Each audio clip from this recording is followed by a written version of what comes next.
যুক্তরাষ্ট্রের নতুন শুল্ক নীতির কারণে রপ্তানিমুখী শিল্প সহ বাংলাদেশের অর্থনীতিতে নেতিবাচক প্রভাব পড়তে পারে বলে আশঙ্কা বিশেষজ্ঞদের। তাদের মতে, মার্কিন শুল্ক নীতি নিয়ে এখনো ধোঁয়াশা কাটেনি। আলোচনার মাধ্যমে আমদানি বাড়িয়ে ও রপ্তানি কমিয়ে ইউএস ট্যারিফ কমানোর সুযোগকে কাজে লাগাতে পারে। প্রয়োজনে ব্যবসায়ীরা আমেরিকান ক্রেতাদের সাথে বৈঠকে বসবে বলে জানিয়েছেন বিজিএমইএ সভাপতি শরফুল আলমের রিপোর্ট। মার্কিন সরকার নতুন শুল্ক কাঠামো ঘোষণা করেছে। ৩৫% শুল্ক আরোপের ফলে পণ্যের প্রতিযোগিতামূলক দাম কমে প্রভাব ফেলতে পারে দেশের রপ্তানিমুখী শিল্পে।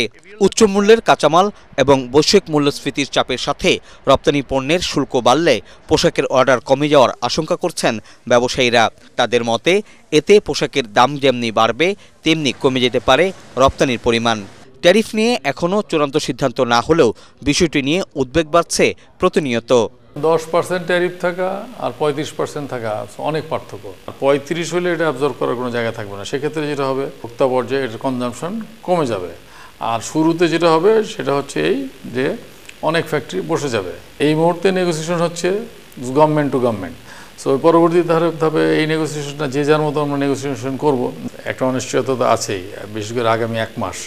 এরপরে পরবর্তী একটা কোয়ার্টার, যে অর্ডারগুলো ইতিমধ্যে আমরা নিয়ে নিয়েছি, সেটা হলো বড় চ্যালেঞ্জ। টানা ৭ম-বারের মতো বেস্ট টিস্যু পেপার ব্র্যান্ড হিসেবে স্বীকৃতি পেয়েছে বসুন্ধরা টিস্যু। অতিরিক্ত শুল্কের কারণে 10 থেকে 15% হারে পণ্যের অর্ডার কমে যাওয়ার আশঙ্কা করছেন বিশ্লেষকরা।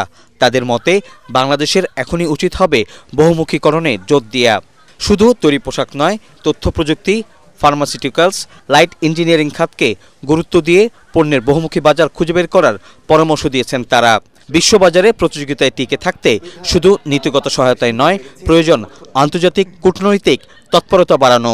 বাংলাদেশ এখন পর্যন্ত যে অফার দিয়েছিল তারা হিসেব করে দেখেছে এটা মাত্র 2% কমানোর ক্ষেত্রে ভূমিকা রাখতে পারে, এবং সেই কারণে 37 থেকে এটি 35 হয়েছে। একটি বৃহত্তর শুল্ক, বাণিজ্য, বিনিয়োগ এবং প্রকিউরমেন্ট চুক্তি করতে পারে।